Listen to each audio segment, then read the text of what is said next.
যি সময়ত চৰকাৰে ঘৰে ঘৰে বিনামূলীয়া বিদ্যুৎ যোগান ধৰি দৰিদ্ৰ পৰিয়ালক সকাহ দিব বিচাৰিছে তেনে সময়ত খাৰুপেটীয়া বিদ্যুৎ উপসংমণ্ডলে দৰিদ্ৰ লোকক বিদ্যুতৰ বিলৰ নামত সোধাইছে মাধমাৰ। ইতিমধ্যে কাৰ্যালয়ৰ পৰা দৰিদ্ৰ গ্ৰাহকৰ নামত প্ৰেৰণ কৰা হৈছে হাজাৰ হাজাৰ টকাৰ বিদ্যুতৰ বিল।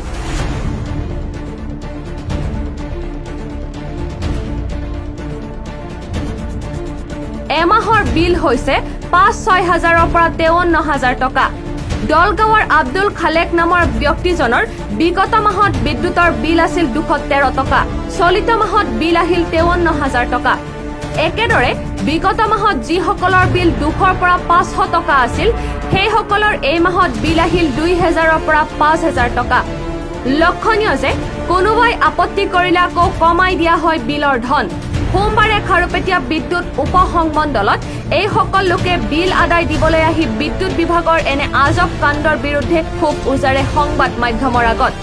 এই সন্দৰ্ভত অসম চৰকাৰ তথা বিভাগীয় মন্ত্ৰীক বিহিত ব্যৱস্থা গ্ৰহণ কৰিবলৈ অনুৰোধ জনাইছে দৰিদ্ৰ গ্ৰাহকসকলে। এই লাইনৰ বিল দিব আহিছোঁ। লাইনৰ বিল আগৰ মাহত আহিছে ১৮০ টকা, তাৰপিছত আহিল ২১৩ টকা। এই মাহত বিল আহিল ৫৩,০০০ টকা।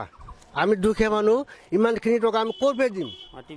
এতিয়া আমি এইটো তাত আহিছিলোঁ, এইটো আকৌ ইয়াত লিখি দিছে কিবা এটা কম থিঠৰ কৰিব বুলি। কি কম থিঠৰ কৰিব? আমি কাম কৰি খাওঁ মানুহ, দুখীয়া মানুহ, ক'ৰ পৰা দিম আমি টকা? ৪টা বলত ৫৩,০০০ টকা আহিছে।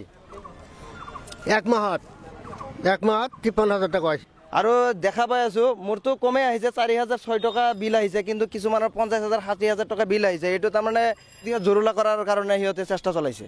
বিদ্যুৎ মন্ত্ৰীক মই আহ্বান জনাইছোঁ যাতে এইটো বিহিত ব্যৱস্থা লয় আৰু তদন্ত কৰিবলৈ মই অনুৰোধ জনাইছোঁ। Bureau report, N Bharat.